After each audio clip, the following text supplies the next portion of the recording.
Life does not always move in a straight line. ये तो हम सबने सुना ही होगा।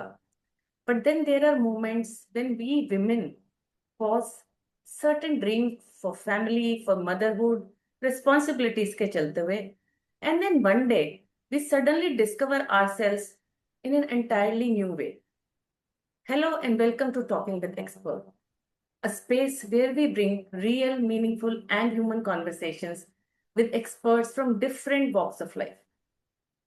आज का एपिसोड स्पेशली इसलिए इंस्पायरिंग है because it is not just about psychology, parenting, mental health और emotional wellbeing, but it is about courage, re identity and finding your voice again. आज की हमारी मेहमान एक क्वालिफाइड साइकोलॉजिस्ट हैं, लाइफ कोच हैं, ट्रेनर है, and she is the founder of compassionate minds, एक initiative which is focused on emotional well-being, self-growth, and mindful living. She is well-known podcaster who has completed over 40 insightful podcast episodes, and they're aimed at educating and empowering youth, especially in helping them make conscious life choices. After marriage and being a mother, she consciously chose family life and devoted herself fully as a mother to raising her child. Motherhood से लेकर एक successful podcaster, speaker, mental health professional तक का सफर और उसकी ये कहानी हम सुनेंगे उन्हीं की जुबानी। तो आइए मिलते हैं अमिता देवनानी से। A very warm welcome to you dear Amita, and it is such a pleasure to have you with us today. Welcome to the show. Thank you so much. Thank you so much, Kavita, for a wonderful introduction, such a warm welcome. So, yeah, thank you. It is always a pleasure Amita, चाहे मैं आपके पास आऊं या मैं आपसे बात करूं, आप मेरे शो पर आए हैं। We have known each other from quite few years now, और एक डिफरेंट काइंड ऑफ बॉन्ड हम दोनों के बीच में डेवलप हुआ है। And I am really inspired genuinely, जो आपका सफर रहा है, जो आपकी जर्नी रही है, ठीक है, जहां से शुरू किया और आज आप जहां पर पहुंचे हो। So your journey is a beautiful reflection, I would say it reflects reinvention, अगर मैं ये एक वर्ड यूज करूं तो। How True, would true. You describe, है ना, आपका ये transition from being a home maker to stepping back into the world of psychology and then podcasting? Please जरा हमारे व्यूअर्स के साथ शेयर कीजिए।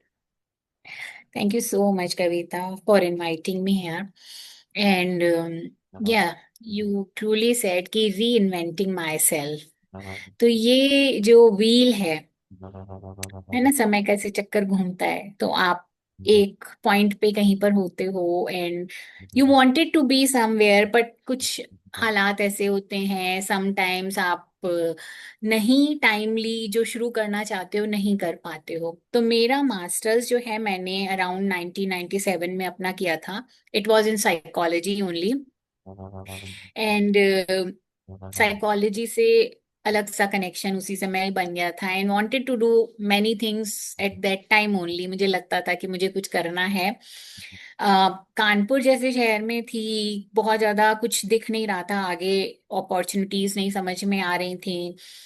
एंड फादर ने बोला कि उम्र हो गई है शादी की, हमारी फैमिली में एक पर्टिकुलर एज में आप आते हो 21 22, तो पेरेंट्स को लगता है कि अभी शादी कर दो। और उस टाइम पे बहुत ज्यादा था, अभी तो बहुत चेंज हो गई हैं चीजें। उस समय तो ये बहुत होता था कि आपका एक पर्टिकुलर एज में आ गए और फिर आगे कुछ दिख रहा हो तो आप उसके लिए फाइट भी करो कि नहीं मुझे ये करना है, मुझे ये करना है। वहां बहुत ज्यादा अपॉर्चुनिटीज भी नहीं दिख रही थी मुझे, तो आई थॉट ऑफ ठीक है। देन आफ्टर मैरिज भी माइंड में था कि अभी बिकॉज जब मैं शादी करके गई तो जयपुर में गई एंड थोड़ा ट्रेडिशनल फैमिली थी हमारी, तो वहां पे भी उस समय बहुत ज्यादा अलाउड नहीं था कि आप एज ए वेमेन बाहर निकलो काम करो। So it was also there, तो माइंड में लेकिन था कि अभी भले ही नहीं कर रही हूँ but I will do something after some years. तो वो एक माइंड में रहा। तो मैंने बहुत शांति से कॉन्शियस अवेयरनेस के साथ एज यू से चूज किया to be house wife, to be a mother, and I worked. ये मैंने जर्नी तय की। एंड आफ्टर 15 years मुझे लगा कि now this is a time कि अब मैं अपने बारे में सोचूं, फैमिली में भी काफी चीजें सेटल्ड हैं, अब वो पुरानी वाली बातें भी नहीं है कि आप नहीं कर सकते हो, क्योंकि आप एक सर्टेन एज में पहुंचते हो देन वो सारा फाउंडेशंस भी खत्म हो जाता है। तो I thought of starting doing something. Hmm. और देन मैंने अपनी जर्नी स्टार्ट करी जब मैं 2018 में गुड़गांव में आए, हम लोग शिफ्ट हुए। ओके। आफ्टर दैट मैंने अपना जर्नी स्टार्ट किया अगेन एज ए साइकोलॉजिस्ट। तो अगेन जैसे जैसे हम आगे बढ़ेंगे then I will more disclose about my self कि क्या हेल्प किया मुझे इस जर्नी में। एज यू नो कि बीइंग अ हाउस वाइफ इतने लंबे समय तक इट्स रियली चैलेंजिंग कि आप आगे आओ और आप अपने आप को एक्सप्रेस कर पाओ। और all the way more it was difficult for me, क्योंकि मैं हमेशा से ही शाय पर्सन रही हूँ, इंट्रोवर्ट रही हूँ, और मुझे लगता है अंडर कॉन्फिडेंट पर्सन भी रही हूँ।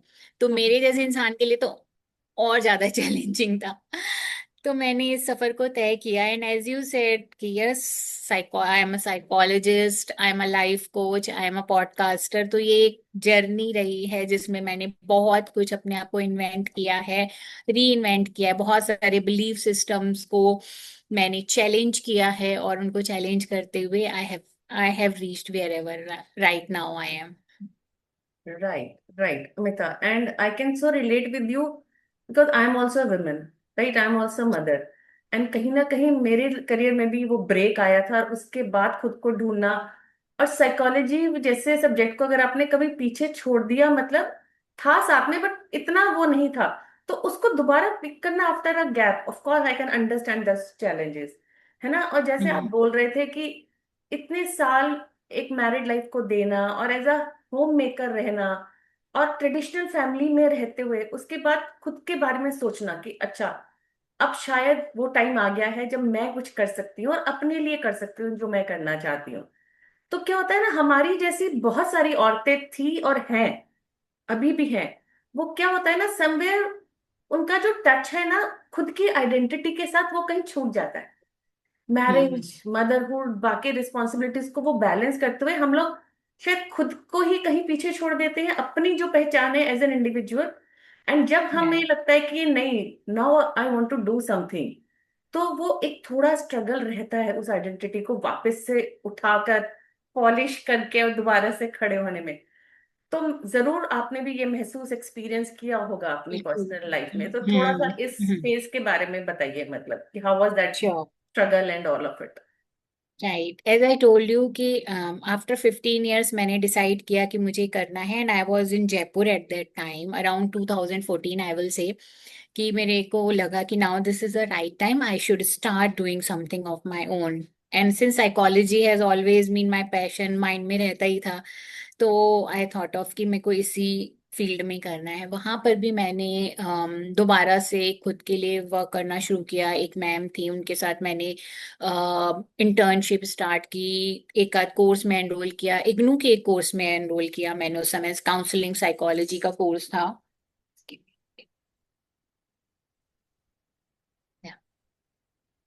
सॉरी, काउंसलिंग साइकोलॉजी का कोर्स था। हम्म। उसके लिए मैंने इग्नू में एनरोल किया उस समय, दो मेरा मास्टर्स था साइकोलॉजी में, but for specially counselling psychology का मैंने किया। बट एट दैट टाइम कविता, मैं उसको नहीं कर पाई, क्योंकि वो इतना चैलेंजिंग हो जाता है। आपका बिलीफ सिस्टम, इतने टाइम का आपने कुछ नहीं किया, आपका कॉन्फिडेंस आपको अपने ऊपर नहीं होता है, तो आपको ना हर चीज भारी लगती है। हम्म। आपको लगता है कि ये आपसे नहीं होगा, दिस इज वेरी डिफिकल्ट, और ये तो अब बहुत टाइम हो गया, अब मेरे से छूट गया, अब मैं दोबारा इसको पकड़ नहीं पाऊंगी, अब मैं उस तरीके से जो मैं करना चाहती हूँ सर्विस लोगों की, वो मेरे से होगी नहीं, क्योंकि मुझे मैं उतना स्किल्ड नहीं हूँ। बहुत चीजें आगे बढ़ गई हैं, लोग बहुत आगे बढ़ गए हैं, चीजें बहुत बदल गई हैं। तो now this is not my cup of T. और मैंने 6 महीने, एक साल उस पे काम किया, then I took a decision कि ये मैं नहीं कर पाऊंगी, और मैंने उसको ड्रॉप कर दिया वहां पर उस समय। राइट। और मैंने फिर सोचा कि नहीं, अब कुछ तो करना है। Like I was a person जिसको माइंड में था कि ऐसे बैठूंगी तो नहीं, करूंगी तो कुछ ना कुछ। एंटरप्रेन्योर फैमिली से, बिजनेस फैमिली से बिलोंग करती हूँ, तो लगा कि चलो कुछ बिजनेस कर लेते हैं, ये तो नहीं बैठ रहा, कुछ बिजनेस कर लेते हैं। थॉट ऑफ मैनी आइडियाज, ये कर लेते हैं वो कर लेते हैं। 1-2 साल की तो जर्नी में यही समझ में नहीं आ रहा था कि क्या करना है, अगर ये नहीं करना तो और क्या करना है। Right right. अलग अलग, यू वोंट बिलीव कि एक पॉइंट पर तो आई थी, मैं सोचा चलो फार्म हाउस खोल लेते हैं और फिर वहां पे दिमाग चलने लगा। एक्चुअली रिसर्च भी करी ओके। एंड देन फाइंड कि यार ये मेरे लिए है ही नहीं, मैं इतना टाइम वेस्ट कर रही हूँ, मेरे दिल से ही कनेक्ट नहीं हो रहा, मैं कर ही नहीं पाऊंगी। और फिर मैं, ऑब्वियसली आप कुछ बिजनेस स्टार्ट करो तो आपको बहुत एक लमसम अमाउंट लगाना पड़ता है, आपको इन्वेस्टमेंट करना पड़ता है। मैं इन लोगों के पैसे खर्च करवा दूंगी, ऑब्वियसली फैमिली सपोर्टिव है, they were ready to do that. पर मुझे लगा कि मैं ना इनके पैसे भी लगा दूंगी और ऐसा ना हो मैं ना करूं तो वो भी पूरा चला जाएगा। तो मैंने फिर दोबारा से आई जस्ट सोचा कि मैं नहीं करूंगी and I was really confuse. फिर मैं इस जर्नी में 2018 में we shifted in Gurgaon and that was a blessing for मी।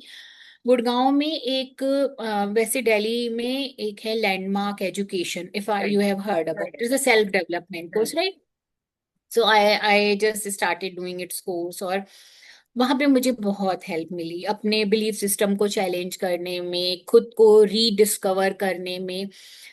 मुझे बहुत मदद मिली वहां पर। बहुत सारी, क्या होता है कि आप जब करते हो तो आपके बहुत सारे साथ में पीयर जो होते हैं करने वाले, उनसे बातचीत भी होती है। तो मैं उनसे ऐसे ही बात कर रही थी, मैंने कहा मेरे को समझ ही नहीं आ रहा है व्हाट शुड आई डू। ये तो मैं ना बहुत 2-3 सालों से भटक रही हूँ पर मुझे अभी तक अपना वो स्वीट स्पॉट ही नहीं मिल रहा है कि मुझे करना क्या चाहिए। हम्म देन पता नहीं उसने क्या देखा मेरे अंदर, ही सेड कि ना तुम लाइफ कोच बन जाओ। मैंने उसकी तरफ आश्चर्य से देखा, मैंने कहा तुम्हारा दिमाग खराब है, तुम्हें कहाँ से लगता है कि I can become a life coach? खड़े होकर के मेरे से ढंग से बात तो हो नहीं पाती है, अपने आप को एक्सप्रेस तो मैं कर नहीं पाती हूँ। मुझे इतना डर लगता है, लाइक ग्रुप लैंडमार्क में हमेशा ग्रुप क्लासेस होती थी और ग्रुप क्लासेस के अंदर लोग, बहुत सारे लोग खड़े होते थे, अपने आप को एक्सप्रेस करते थे। पर मैं वहां पे भी नहीं इतना मेरा एक्सप्रेशन था, मतलब आई वॉज साइलेंट स्टूडेंट, जो होते हैं ना पीछे अच्छे वाले बच्चों की तरह बैठी रहती थी। तो मैंने कहा यार मेरे अंदर तो कुछ भी ऐसा नहीं है। आप लाइफ कोच बनोगे, साइकोलॉजिस्ट बनोगे, you need to show up, you have to come forward, you have to speak your mind and how can I become. मैंने उसको तो मना कर दिया, बट समहाउ ये कहीं ना बैक ऑफ द माइंड में अटक गया। Late me just search about it. फिर एनएलपी कोर्सेज जब मैंने उसको ढूंढना शुरू किया तो न्यूरो लिंग्विस्टिक प्रोग्रामिंग के बारे में आना शुरू हुआ। गूगल में, फेसबुक वगैरह में जब आप सर्च करते हो फिर एल्गोरिदम आपको पता ही है। सो लाइक दैट वे मेरे को राम वर्मा का एनएलपी का एक कोर्स मेरे सामने आया and I really heard about it, कि उस समय मेरे को किसी ने बताया कि ये बहुत अच्छा है, if you will do it, it will help you a lot if you want to rediscover yourself. फिर मैंने 5 डेज का राम वर्मा का एनएलपी का कोर्स किया and I think that has really boosted me. उससे मुझे बहुत सारी ओपनिंग्स हुई। आफ्टर दैट जो मैंने जर्नी को स्टार्ट किया वो फिर अनस्टॉपेबल रही। फिर we both are Chinu ma'am student, हमें भी पता है, तो उनके भी मैंने कई सारे साइकोलॉजी के, फीलिंग माइंड्स के, सीबीटी, आरईपीटी दोबारा से अपने आप को हर लेवल पे स्किल्ड किया। बिकॉज आई न्यू कि अभी मेरे अंदर स्किल नहीं है, I want to come forward. Masters होने से सिर्फ कुछ नहीं होता, you need to build certain skills for it. तो फिर मैंने अपने आप को बहुत सारे स्किल्स को किया दोबारा से and then I started my this journey और तब से लेके it is unstoppable. Right yes. Right.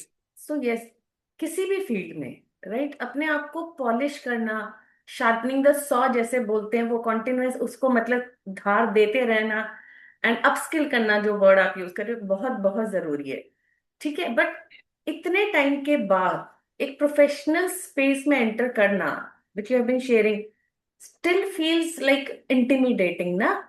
जैसे आप कह रहे हो, सेल्फ कॉन्फिडेंस नहीं था, फियर था, सेल्फ डाउट भी कहीं ना कहीं हमारे अंदर क्रीप करने लगता है कि होगा नहीं होगा। घर वाले सपोर्टिव सही। हैं, मैं उनका ही कहीं पैसा डुबा के उनका ही विश्वास या उनका ट्रस्ट ना ब्रेक कर दूं। All those are so very normal and real feeling that you have, but तुमने फिर राइट। भी चूज किया to upskill yourself in psychotherapies, mental health, before actually stepping into podcasting, ये जो टर्न लिया वहां से। ठीक है। सो क्यों लगा कि लाइफ के इस स्टेज पे, जब सब कुछ है, पैसा है, फैमिली है, सपोर्टिव है, कोई जरूरत नहीं है मुझे ऐसे काम करने की, फिर भी why this learning is self development was so important for you at that stage of your life? क्या था दिमाग में कि नहीं कुछ तो करना है, कुछ तो करना है? आराम से जिंदगी कट ही रही थी मतलब, तो व्हाट वाज दैट बहुत इंस्पिरेशन, अच्छी व्हाट कट वाज रही दैट? थी, बिना किसी टेंशन के कट रही थी, बहुत आराम से कट रही थी। बट द ओनली थिंग शायद, आई थिंक हम एज ए ह्यूमन बीइंग, हम सबके अंदर self actualization, self fulfillment, accomplishment, एक फीलिंग हम सबको चाहिए होती है खुद से कनेक्ट करने के लिए, कि हमारे अंदर कुछ है। मतलब we are not here just to live this life like this only, कि आए, खाया पिया, मौज मस्ती करी और चले गए। तो आई थिंक हम सबके अंदर होती है। और बस कई बार क्या होता है कि उसको थोड़ा सा आग देने की जरूरत होती है, उसको थोड़ा और नरिश करने की जरूरत होती है, और खुद के ऊपर एक कॉन्फिडेंस रखने की कोशिश करने की जरूरत होती है। आई आई डोंट थिंक कि कॉन्फिडेंस होना ही चाहिए, क्योंकि कॉन्फिडेंस इज समथिंग जो स्लोली ग्रेजुअली बिल्ड होता है। राइट। बट आपको उसको बस ना पकड़ के रखना होता है कि राइट नाउ अगर लूज भी हो रहा है, इट्स ओके, क्योंकि ये होगा। क्योंकि आप जब इस जर्नी में जाओगे, एंड यू ट्रूली सेड कि एक प्रोफेशनल जर्नी में, जहां मैं इतने सारे लोगों से कनेक्ट होती हूँ, इतने इतने सालों के एक्सपीरियंसेस हैं उनके, इतना इतना उनका आई वुड से ऑरा है, बात करने की स्टाइल है, इतना अच्छा बोलते हैं, वहां पर जब मैं अपने आप को खड़ा करती हूँ, और फिर कंपैरिजन, एक ह्यूमन बीइंग हूं तो कंपैरिजन भी आ ही जाता है ना। आप अपने राइट। आप को दूसरों से कंपेयर करने लगते हो, तो वो आपके लिए कंपैरिजन, एज वी नो, कि कहीं ना कहीं आपको डाउन पुल करता ही करता हम्म। है। हम्म। ऐसे में खुद का स्टैंड बना पाना कि नहीं यार, जो भी है ये जर्नी है, and slowly gradually right now wherever they are, वो भी एक जर्नी तय करके ही वहां पहुंचे हैं जहां पर भी वो हैं। तो मेरी भी एक जर्नी रहेगी, let me just take a pause, take a deep breath, and just continue with this journey. Hmm. तो बस अपने आप को यहाँ पर ही उस आग को ना और ज्यादा, न, राम वर्मा का एक डायलॉग याद है कि अगर तुम्हें सक्सेस पानी है ना, तो हम्म। जैसे जलते हुए तवे पे ना, लाइक पानी की बूंदें होती हैं, वैसे आई डोंट नो समथिंग, मतलब कि तुमको हर समय अपने आप को जलाना है। यू कांट थिंक कि हाँ। तुम कंफर्ट जोन में रह करके कुछ भी लाइफ में अचीव कर पाओगे। राइट। तो तो वो ही जो सेड कि आप जिस आग की बात करें मतलब उसको we have to keep it ignited, हमेशा उसको वो इग्नाइटेड, हवा देती रहनी है ताकि वो जलता रहे, जलता रहे, जलता रहे हमारे जलता रहे, अंदर। जलता रहे, जलता रहे। और हमारा क्या है, लो कॉन्फिडेंस कई बार ऐसा होता है कि हम उसमें बस पानी डाल करके उसको बुझा देते हैं, राइट। है ना। हमें राइट। लगता है यार ये हमसे नहीं हो रहा, ये बहुत ज्यादा स्केरी है, ये बहुत ज्यादा एंजाइटी लेके आता है। तो वो जो एंजाइटी है, फियर्स हैं हमारे अंदर की, जो अनकंफर्टेबल फीलिंग्स है, वो हमको ड्राइव करती है कि चलो सारा पानी डालो और आराम से रहो। राइट। लेकिन क्या होता है कि आप फिर भी आराम से रह नहीं पाते हो, अगर हाँ। आपने कहीं ना कहीं वो विश को किया है कभी लाइफ में, कभी उसको नर्चर किया है, वो कहीं रही है एक आग की तरह, एक चिंगारी की तरह, तो वो आपको छोड़ती भी नहीं है। तो आप कितना भी कह लो कि शांत रहो, पर वो आपको होने भी नहीं देगी। तो दैट्स हाउ, तो फिर अच्छे से ही जला लो। जब सो ट्रू। उसको जलाना ही तो ऑप्शन है, right. Then why not really उसको एक्चुअली हवा दे करके और अच्छे से जला लो, राइट। है ना। राइट। राइट। तो जब उस अगन में रहना ही है तो क्यों ना अच्छे से तपक लो, और मतलब अपने हाँ, फायदे के आखिर लिए वो टाइम यूटिलाइज इट आएगा फॉर जब आप, दिस। हाँ। राइट, तो फिर इस जर्नी में आप जब आगे बढ़ जाओगे, तब आपको फिर लगेगा कि हाँ, नाउ थिंग्स आर सेटल्ड। पर जब तक आप वो मिडिल में होते हो, मिडिल वाला हमेशा ही बहुत चैलेंजिंग पीरियड होता है कहीं पर पहुंचने से पहले का, है राइट। ना। राइट। सो मिता, जैसे आप बता रहे हो कि हर किसी की अपनी एक जर्नी है, सबका अपना एक यूनिक पाथ है, अपना एक पेस है उस पे बिल्कुल, चलने का। So the mantra is to keep on moving, चलते रहो, छोटे छोटे बेबी बिल्कुल, स्टेप्स लेते रहो, है ना। But because you are also in to the field of mental health and psychology, and आपको ये पता राइट, होगा कि ये हमारे इंडिया में स्पेशली ये जो फील्ड है, ठीक है, बहुत डिसरेगुलेटेड है। हालांकि आजकल बिल्कुल। गवर्नमेंट बहुत सारे स्टेप्स ले रही है, इनिशिएटिव्स ले रही है, वो मेंटल हेल्थ के बारे में गवर्नमेंट लेवल पे बातें होने लगी हैं, मतलब एंड स्कूल्स को सीबीएसई इज आल्सो मतलब taking so many initiatives to just focus on hmm, mental health and psychology and emotional wellbeing. पर इस प्रोफेशन डिमांड करता है patience, as you would know. Ethical practice की बहुत जरूरत है इस चीज में, बहुत अच्छा। बिकॉज हम लोगों एक ना इंसान के इमोशंस के साथ डील कर रहे हैं, मेंटल हेल्थ के साथ डील कर रहे हैं। तो एम्पैथी राइट। होना, कॉन्टिन्यूस अपस्किलिंग की बात करना कि अपने आप को अपग्रेड करना है, एंड किसी बिल्कुल। और को कुछ भी समझाने से पहले खुद पे सेल्फ डीप वर्क करना, जैसे जो आपने किया कि लैंड मार्क किया और इतने कोर्सेज किए, खुद को समझा, खुद पे काम किया, and then you came there. पर राइट। क्या है, राइट। आजकल के जो यंग प्रोफेशनल्स है ना, वो बहुत डिसहार्टेंड, ओवरवेल्म्ड और बहुत जल्दी क्विट कर रहे हैं इस फील्ड को। ऐसा मेरा बहुत सारा एक्सपीरियंस हो रहा है। तो क्या आपको भी ऐसा फील होता है? बिकॉज आप इतने सारे लोगों से मिलते हो, नए बडिंग प्रोफेशनल से भी मिल रहे हो, सीजन प्रोफेशनल्स के साथ भी मिल रहे हो, तो what would you like to share with them from your experience and understanding of this profession? आप उनको क्या एक बात कहना चाहोगे, जो मतलब इस फील्ड में आने चाहते हैं, आ रहे हैं, या आके स्ट्रगल कर रहे हैं? बिल्कुल। आप सही कह रहे हो कि आजकल के जो बच्चे हैं, एक तो जब आते हैं तो एक ओवर एक्सपेक्टेशंस के साथ आते हैं, which I have seen. Hmm. Right. And क्योंकि ये हाइप भी क्रिएट हो रहा है हर जगह, क्योंकि अभी आने वाले समय में जो है लोग बहुत ज्यादा एंजाइटी, फियर और ये सारे इश्यूज से डील करने वाले हैं, इसलिए मेंटल हेल्थ का प्रोफेशन जो है वो बहुत ज्यादा इन डिमांड सेशन है। हम्म। बाकी सारे तो चले जाएंगे लेकिन दिस इज समथिंग जो रहेगा, एक एक माइंड में ये कई लोगों के क्रिएट हो रहा है। एंड आई हैव सीन कविता कि लोग इंजीनियरिंग बैकग्राउंड के बच्चे 2-3 साल जॉब करते हुए भी, बहुत सारे बच्चे बीच में छोड़ करके मेंटल हेल्थ के एरिया में कि हमें इस एरिया में कुछ काम करना है, बिकॉज दे थिंक कि यहाँ पर अभी उनको अपॉर्चुनिटी ज्यादा दिख रही है काम करने की। इंजीनियरिंग छोड़ करके ये यहाँ पे भी आ रहे हैं, बहुत अच्छी बात है, but they are not upskilling themselves so much. Hmm. They don't understand कि ये कितना इम्पॉर्टेंट है। ये एरिया ऐसा नहीं है कि आपने कोई दादी चाची की तरह वहां पर उनको कुछ सलाहें देनी है। It is exactly. So important कि आपको एग्जैक्टली exactly स्किल होना चाहिए लिसनिंग का, आपको काउंसलिंग का स्किल आना चाहिए, आपको थेरेपीज को प्रॉपरली करना आना चाहिए।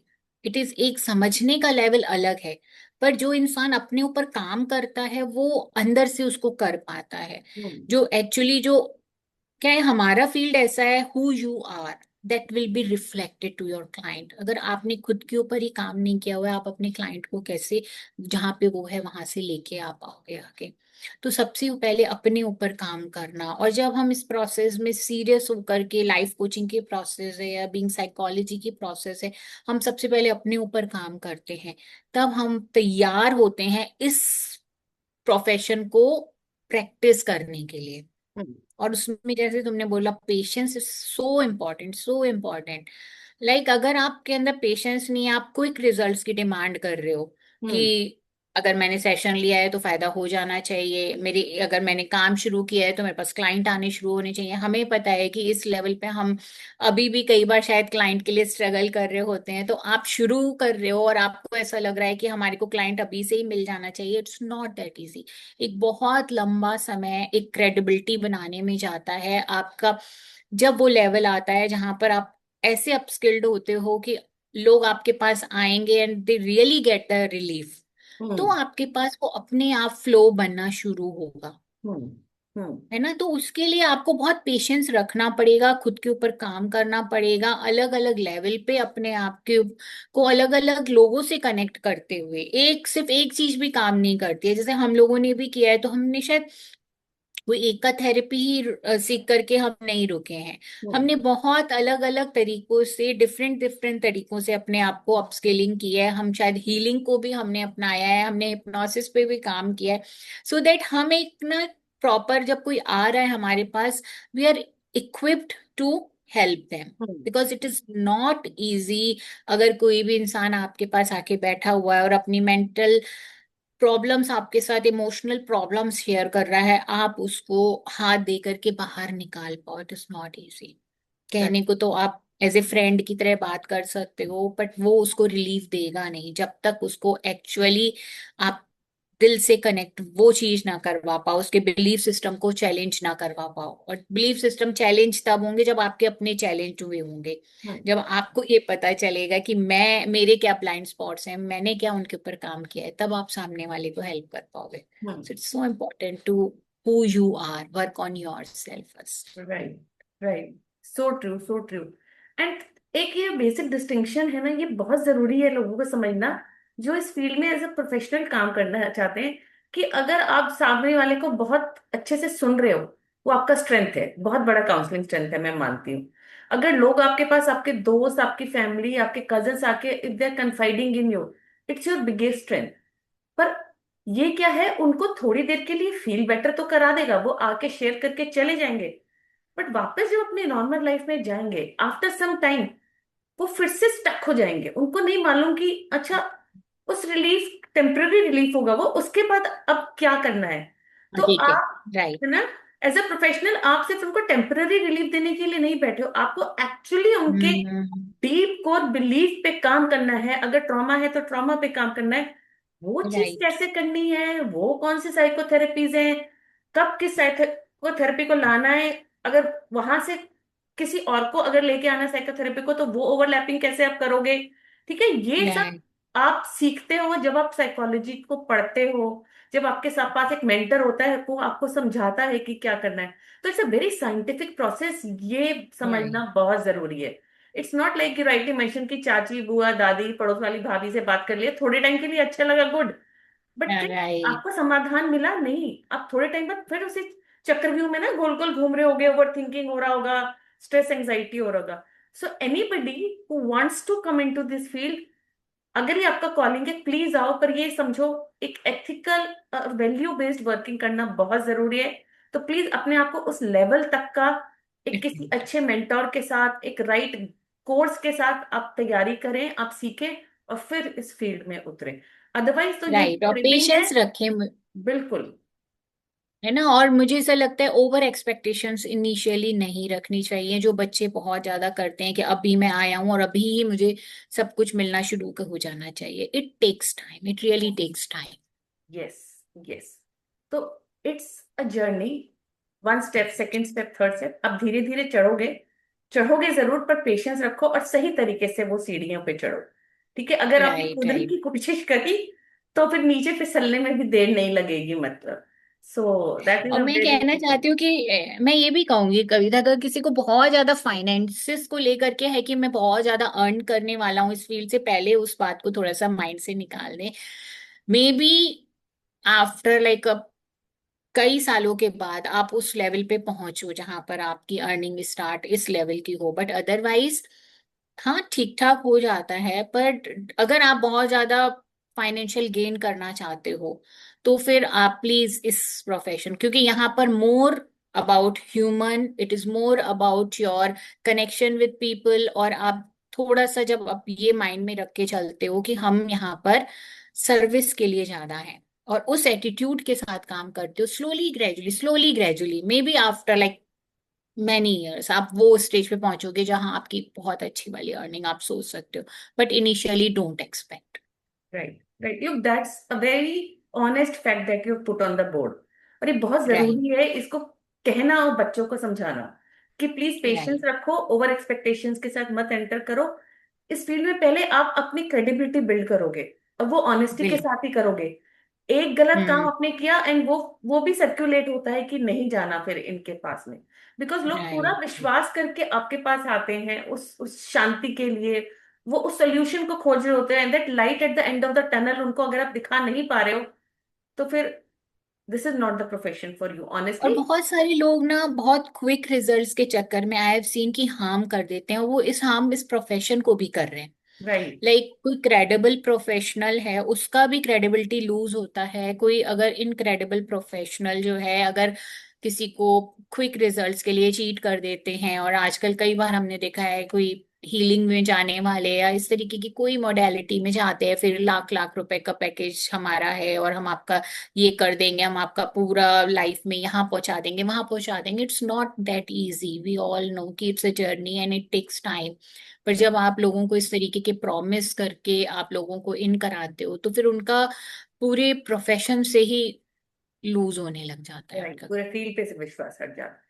So true. राइट। सो अमिता, एक लास्ट सवाल मेरा आपसे, कि आपने इतने टाइम बाद ये शुरू किया, जब आप अपनी डॉटर को अच्छे से बड़ा कर दिया, तो फ्रॉम अ पेरेंटिंग लेंस अगर मैं पूछूं, राइट, कितना इम्पोर्टेंट है for children to see their mothers continue growing, evolving, learning, even after becoming a mother, even after this. तो वो बच्चों पे के लिए कितना जरूरी है, क्या पॉजिटिव इफेक्ट आपकी डॉटर पे आया आपको इतने टाइम बाद काम करते हुए देख के, मतलब, so what would you say about that? सबसे पहले तो मैं अपनी जर्नी शेयर करूंगी कविता, लेकिन ट्रूली, क्योंकि मास्टर्स जब मैंने किया था आई वॉज वेरी यंग और जल्दी शादी हो गई, और उसके बाद जो है साइकोलॉजी का कुछ भी अंश अंदर था नहीं, to be very frank.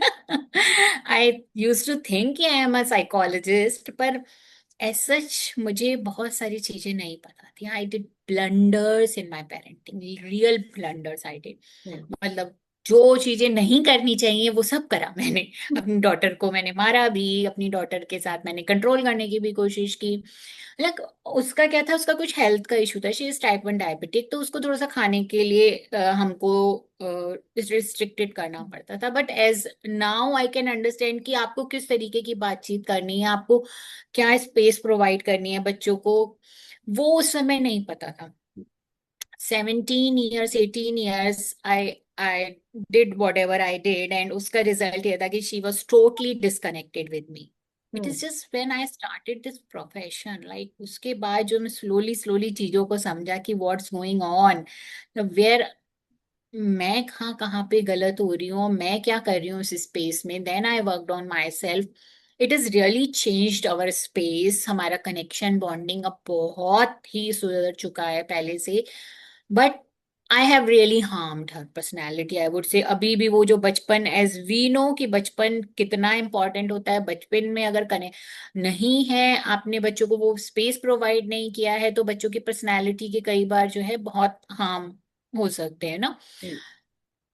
I can say that. तो इसलिए पेरेंट्स को मैं इसीलिए बोलना चाहूंगी कि जस्ट अंडरस्टैंड कि पेरेंटिंग को समझना, कैसे बच्चों से बात करनी है, कैसे कम्युनिकेशन करना है, कैसे उनके इमोशंस को समझना है, वेरी वेरी इंपॉर्टेंट। आप क्या बोल रहे हो, आपकी क्या बॉडी पोस्चर, आपका जेस्चर क्या है, आपके माइंड में क्या चल रहा है, आपके बिलीफ सिस्टम क्या है, उन सबको समझो। और बच्चे को क्या चाहिए, बच्चे के एक्चुअल नीड्स क्या हैं, उनको समझने की कोशिश करो। वहां से बच्चों के साथ ट्रस्ट बिल्डिंग पे काम करो। The most important thing is the trust between you and your child. अगर वो है तो फिर उसके बाद जो है बच्चा आपकी हर बात मानेगा। अगर ट्रस्ट नहीं है तो वो आपकी शायद छोटी सी भी बात को इग्नोर करके चला जाएगा, जो आपको लगेगा ये तो बहुत मामूली है, देन यू विल से कि मानता नहीं है। राइट, तो वो हमारा एक पेट डायलॉग हो जाता है कि ये सुनता नहीं है, मानता नहीं है, करता नहीं है। But yeah, so this is what the challenges I have faced. और sure, after coming to this space Kavita, जब मेरा एटीट्यूड बदला, मैंने चीजों को समझा, मैंने अपने ऊपर काम किया, और उससे बहुत फर्क आया हमारे रिलेशनशिप में। And when she is seeing कि मैं इस तरीके से काम करती रहती हूँ, तो इट हैज ऑल्सो इंस्पायर्ड अस, तो इंस्पायर्ड हर ऑल्सो। तो वो भी, अब वो भी अपने आप को रोकती कभी नहीं है। इट इज नॉट कि चैलेंजेस आते हैं और वो रुक जाती है, she is always in to that mode कि अगर ये चैलेंज आया है तो मुझे इससे कैसे ऊपर जाना है। हमेशा she is on her toes, की चैलेंजेस से घबराती नहीं है। उसकी लाइफ में बहुत आते हैं, because type 1 diabetes and hormonal काफी इश्यूज उसके चलते हैं, उसकी वजह से हेल्थ के काफी सारे इश्यूज आते हैं। हेल्थ के इश्यूज के अलावा फिर करियर से रिलेटेड कुछ कुछ चीजें हुई, वहां पर उसका चलता रहता है। बट आई हैवंट सीन कि वो चीजों को छोड़ती है। शी इज स्टिल, उसके अंदर ताकत है, एंड कई बार मुझे लगता है उसके अंदर मेरे से कहीं ज्यादा ताकत है कि वो इतनी सारी चीजों को ओवरकम करके फिर भी पॉजिटिवली आगे बढ़ती है। तो it makes it surely. Right. Mita, thank you for sharing your life story, your life journey इतना honestly और like with transparency. It's not easy. ठीक है, कभी बहुत सारे लोगों से हम मिलते हैं, लोग इतना खिड़की खोलते हैं कि पर पूरा हमें नहीं झांकने देते कि अंदर क्या है। बट जिस तरह से तुमने शेयर किया, I know it is going to inspire so many women, so many children out there जो इस फील्ड में आना चाहते हैं, जो मदर्स हैं उनको भी बहुत इंस्पिरेशन मिलेगी समझने के लिए that age is just a number. आप, it's never too late for you to restart and rebuild and rediscover yourself. Right? आप किसी भी ट्रू। स्टेज पे कर सकते हो उस चीज को. So thank you so much for joining us today, Amita, and sharing your journey so honestly and beautifully. But the conversations like these remind us that growth does not come with an expiry date. Life can pause us, responsibilities can reshape us, but it is never too late to rediscover who we are, as you have been saying, and what truly lights us up from within. हमें अपना वो passion पहचानना बहुत जरूरी है कि कहाँ पे मेरे कॉलिंग है, कहाँ मेरे को ये आग जो है लेके जाना चाहती है. And to everyone who is watching this, if today's conversation resonated with you in any way, do take a moment to reflect on your own journey, your own dreams, and the parts of yourself waiting quietly to be heard again. And do share this episode with someone who may need this reminder today. And do not forget to like, comment, and share, and subscribe to my YouTube channel for more such meaningful conversations. So until next time, take care of your mind, your heart, and your evolving journey. Have a good day. Thank you. Thank you, Kavita, for inviting me or building such a deep conversation with me where I could open up, providing this space to me. Thank you so much. Thank you. Thank you, Amrita.